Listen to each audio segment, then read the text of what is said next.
Les lampions se sont éteints sur la 65e Assemblée générale de l'Église fraternelle luthérienne du Cameroun qui s'est déroulée à Gidigis dans le Mayokani du 13 au 16 mars 2024.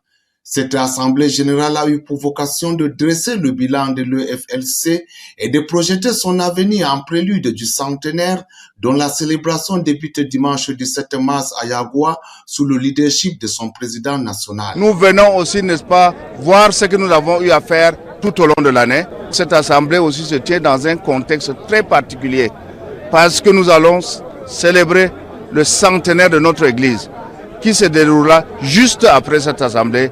Et on commence à Yagoua pour finir à Garoua.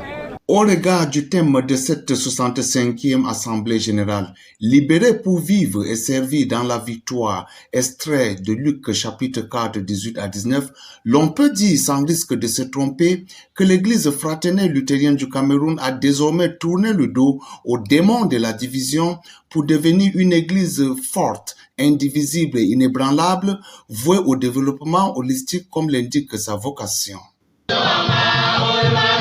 Les délégués venus des 12 régions ecclésiastiques que compte le FLC ont eu la lourde responsabilité de renouveler le mandat des membres de l'exécutif à travers les élections libres et démocratiques à l'issue desquelles le révérend Debsia Daba Alvius a été reconduit à son poste de président national, tandis que le révérend Vagaï Abdou maintient son portefeuille de secrétaire général. Le révérend Avagaï Pierre, quant à lui, a été élu premier vice-président. Par le président, le candidat numéro 1, révérend Debsia Daba Alvius, 517 voix.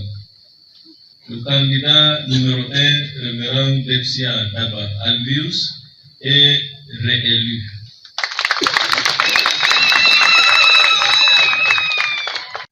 Félicitations aux heureux élus et rendez-vous en 2025 à Yaoundé pour la prochaine Assemblée générale.